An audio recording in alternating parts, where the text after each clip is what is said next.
Hello fellow rivalers and welcome back to another episode of, well, not Racing Rivals, but today's episode is a bit different in being the car wish list I have for the new implements on, or the new cars that could be introduced into the game. And as you can tell, it might be a little Aussie biased because there aren't many Aussie cars in the game. The only ones being the Ford Falcon V8 supercar and the Ford FPV. Yes, the Ford FPV is actually an Australian built vehicle because it just is. I have not heard of it being built in America, and well, I see them pretty much everywhere here in Darwin. So without further ado, let's get to it. First of all, this is the magnificent, I was going to say, no, it's a Holden V8 supercar. Now, Holden is an Australian branded car, made in Australia, but not anymore. After the VF series was the last one made, so now they're going to be made in China, I think.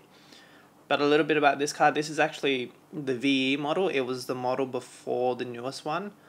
I can show you the VF. I'll just have to save the photo and then do a quick clip cut, and then I'll show you the VF at the end of the video. So yep, that's one. Another Holden. This is the HSV Club Sport. I think this is I forgot what year it is, but it's just a mean ass vehicle. So much power. I've actually have been privileged enough to drive one, and it's that quick. The mighty Lancer Evo 6. There's just something about this car that screams Racing Rivals to me. It's just so vintage and awesome, and very customizable, I guess. And yeah, it'll be a great addition to the game. The Toyota Celica. I don't know.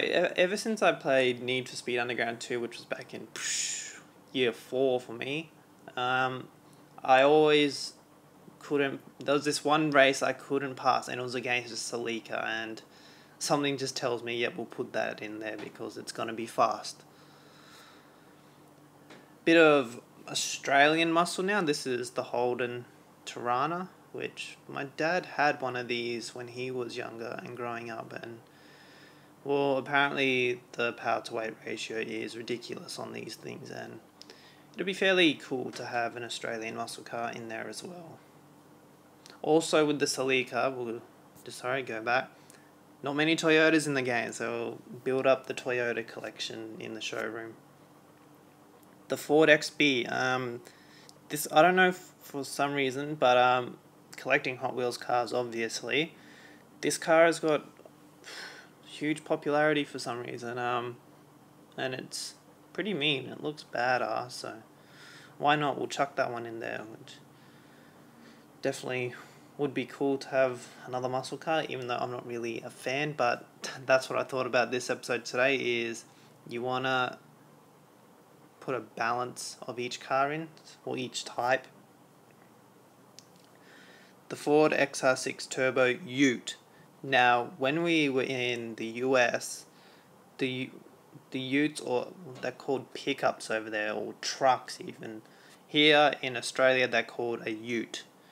Don't ask me where it came from, it's called a Ute. But yeah, one of my mates in Darwin here, he actually has one of these, and yeah, they seem pretty damn fast.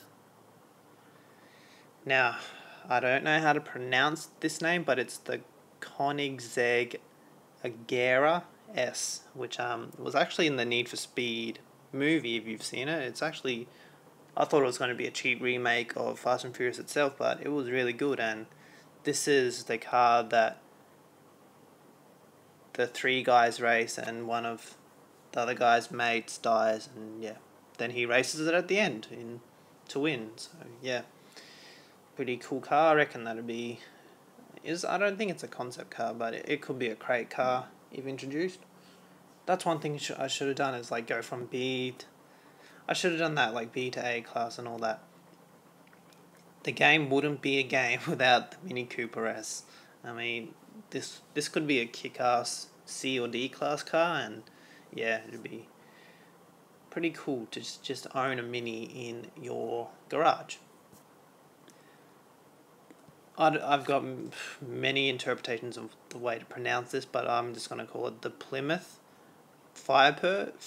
Sorry. I love this car in Fast and Furious, and it'd just be badass to have a car with a huge ass wing, friggin' dragging another car.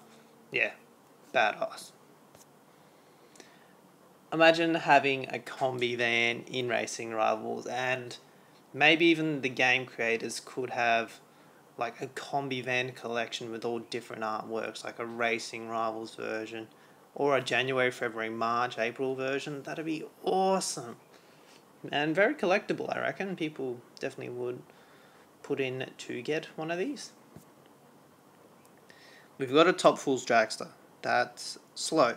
How's about we introduce a Top Fueler dragster? I mean, that would just be badass. I mean, I forgot how fast these run. I'm not an avid watcher of these, but it's a crazy time they put them, and these could probably be the new fastest car in the game before the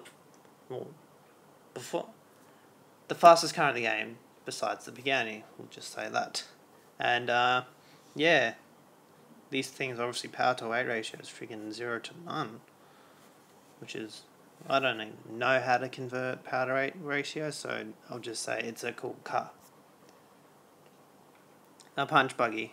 Who wouldn't want to own a punch buggy? I mean, that's it's like a nostalgic type thing. It's a well-known car. I mean, who would just have to add the VW punch buggy? I don't know. The Beetle. Sorry, I am bad. Okay, that's the last photo. I'll quickly get the VF and we'll be back.